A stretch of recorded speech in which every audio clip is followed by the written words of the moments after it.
श्री राधे श्रीमद्भागवत महापुराण एकादश स्कंद अथ द्वादशो अध्याय सत्संग की महिमा और कर्म तथा कर्म त्याग की विधि। भगवान श्री कृष्ण कहते हैं, प्रिय उद्धव, जगत में कितनी आसक्तियां हैं, उन्हें सत्संग नष्ट कर देता है। यही कारण है कि सत्संग जिस प्रकार मुझे वश में कर लेता है, वैसा साधन न योग है, न सांख्य है, न धर्म पालन और न स्वाध्याय, तपस्या, त्याग, इष्टापूर्त और दक्षिणा से भी वैसा प्रसन्न नहीं होता। मैं वैसा प्रसन्न नहीं होता।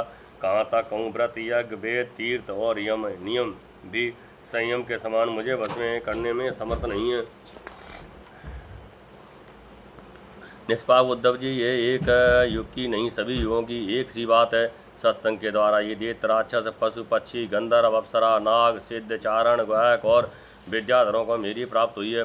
मनुष्यों में वैश्य, शूद्र, स्त्री और अंत्यज आदि रजोगुणी, तमोगुणी प्रकृति के बहुत से जीवों ने मेरा परम पद प्राप्त किया है। वृत्रासुर, प्रहलाद, वृषप्रभा, बलि, बाणासुर, मैदान, विभीषण, सुग्रीव, हनुमान, जाम्बान, गजेंद्र, जटायु, तुलाधार वैश्य, धर्मव्याध, कुब्जा, ब्रज की गोपियाँ, यज्ञपत्नियाँ और दूसरे लोग भी सत्संग के प्रभाव से ही मुझे प्राप्त कर सके हैं।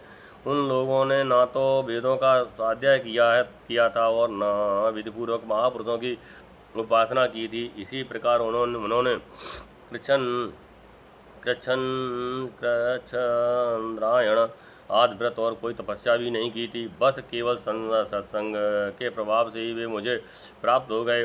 गोपियाँ, गाय, यमलार्जुन आदि ब्रज के हरिण आदि पशु, कालिया आदि नाग, ये तो साधन साध्य के संबंध में सर्वथा ही मूढ़ बुद्धि थे।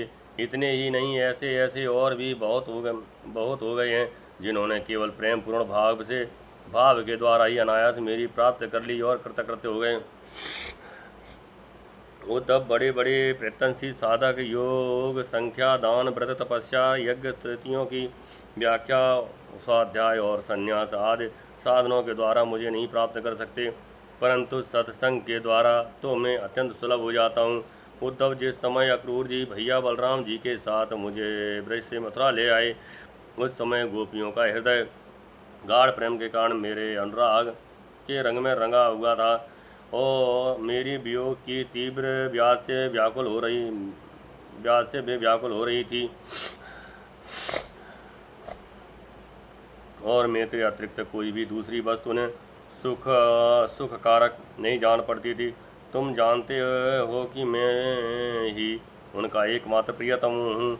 जब मैं वृंदावन में था, तब उन्होंने बहुत सी रात्रियाँ एवं रास की रात्रियाँ मेरे साथ आधे क्षण समान बिता दी थी, परंतु प्यारे उद्धव, मेरे बिना वे ही रात्रियाँ उनके लिए एक एक कल्प के समान हो गई हैं। जैसे बड़े बड़े ऋषि मुनि समाधि में स्थित होकर तथा गंगा आदि बड़ी बड़ी नदियाँ समुद्र में मिलकर अपने नाम रूप खो देती हैं, वैसी ही गोपियाँ परम प्रेम के द्वारा मुझमें इतनी तन्मय हो गई थीं कि उन्हें लोक परलोक, शरीर और अपने कहलाने वाले पति पुत्र आदि की भी शुद्ध बुद्ध नहीं रह गई थी।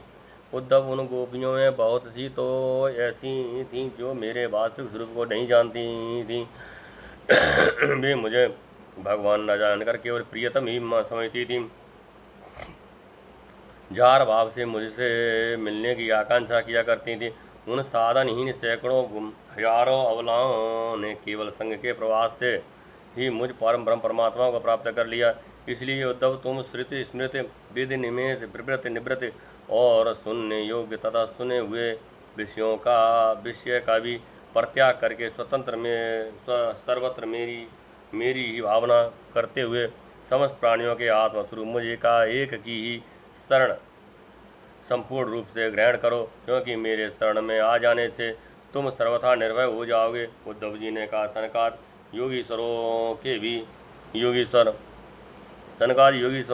के भी परमेश्वर प्रभु, मैं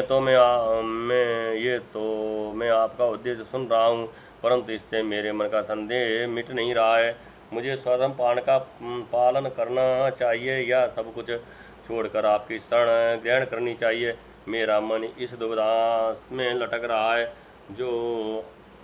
आप कृपा करके मुझे भली बात समझाइए। भगवान श्री कृष्ण ने कहा, प्रिय उद्धव, जिस परमात्मा का परोक्ष रूप से वर्णन किया जाता है वे साक्षात अपरोक्ष प्रत्यक्ष ही हैं, क्योंकि वे ही अखिल वस्तुओं की सत्ता स्फृत जीवन दान करने वाले हैं।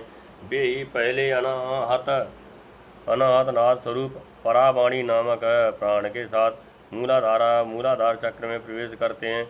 उसके बाद मणि पूरक चक्र नाभ स्थान में आकर पश्यंती वाणी का मनोमय सूक्ष्म रूप धारण करते हैं।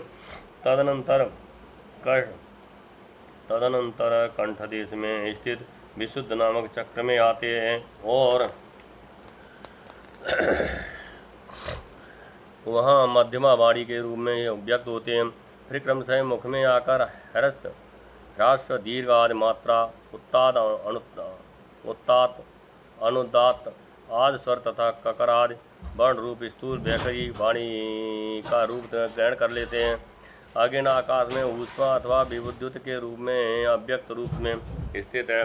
जब बलपूर्वक काष्ठ मंथन किया जाता है तब वायु की सहायता से वह पहले अत्यंत सूक्ष्म चिनगारी के रूप में प्रकट होती है और फिर आहुति देने पर प्रचंड रूप धारण कर लेती है। वैसे ही मैं भी शब्द ब्रह्म स्वरूप से क्रमशः परा पश्यंती मध्यमा और वैखरी वाणी के रूप में प्रकट होता हूँ। इसी प्रकार बोलना, हाथों से काम करना,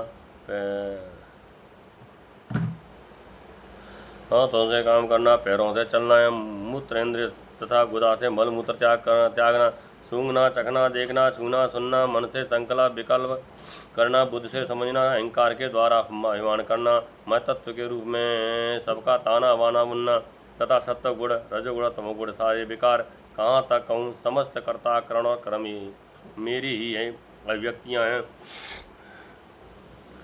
ये सब को जीवित करने वाला परमेश्वर ही इस त्रिगुणमय ब्रह्मांड कमल का कारण है। यदि आप ये आदि पुरुष पहले एक और अव्यक्त था, जैसे उपजाऊ खेत में बोया हुआ बीज शाखा पत्र पुष्पाद अनेक रूप धारण कर लेता है, वैसे ही काली गति से माया का आश्रय लेकर शांत विभाजन के द्वारा परमेश्वर ही अनेक रूपों में प्रतीत होने लगता है। जैसे तांगों के ताने बाने में वस्त्र जैसे धागों के ताने बाने में वस्त्र ओतप्रोत रहता है, वैसे ही ये सारा विश्व परमात्मा में ही ओतप्रोत है। ये सूत के बिना वस्त्र का अस्तित्व नहीं है, किंतु सूत वस्त्र के बिना भी रह सकता है। वैसे ही इस जगत के ना रहने पर ही परमात्मा रहता है, किंतु यह जगत परमात्मा स्वरूप ही है, इसके बिना इसका कोई अस्तित्व नहीं है। परमात्मा के बिना इसका कोई अस्तित्व नहीं है। ये संसार वृक्ष अनादि और ब्रह्म रूप से नित्य है, इसका स्वरूप ही है कर्म की परंपरा तथा इस वृक्ष के फल फूल हैं मोक्ष और भोग।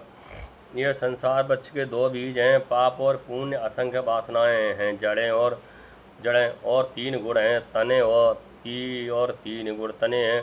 5 भूत इसकी मोटी मोटी प्रधान शाखाएं हैं और शब्दादि 5 विषय रस हैं। 11 इंद्रियां शाखा तथा जीव और अहंकार 2 पक्षी इसमें घोंसला बनाकर निवास करते हैं। इस वृक्ष में वात पित्त और काम रूप कफ रूप 3 तरह की छाल हैं। इसमें 2 तरह के फल लगते हैं, सुख और दुख। ये विशाल वृक्ष सूर्य मंडल तक फैला हुआ है। इस सूर्य मंडल का भेद कर जाने वाले मुक्त पुरुष फिर संसार चक्र में नहीं पड़ते। जो गृहस्थ शब्द रूप रस आदि विषयों में फंसे हुए हैं, वे कामना से भरे हुए होने के कारण गीध के समान हैं। वे इस वृक्ष का दुख रूप फल भोगते हैं, क्योंकि वे अनेक प्रकार के कर्मों के बंधन में फंसे रहते हैं। जो अरण्य निवासी परमहंस विषयों से विरक्त है, वे इस वृक्ष में राजहंस के समान हैं और वे इसका सुखरूप भोग भोगते हैं।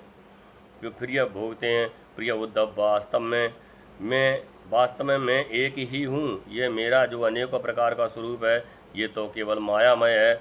जो इस बात को गुरु के द्वारा समझ लेता है, वही वास्तव में समस्त वेदों का रहस्य जानता है। अतः उद्धव तुम इस प्रकार गुरुदेव की उपासना रूप अनन्य भक्ति के द्वारा अपने ज्ञान की कुल्हाड़ी को तीखी कर लो और उसके द्वारा ये कर लो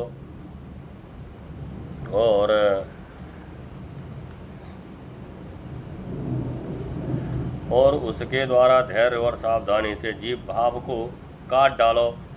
फिर परमात्मा स्वरूप होकर उस वृत्ति रूप अस्त्र को भी छोड़ दो और अपने अखंड स्वरूप में ही स्थित हो रहो।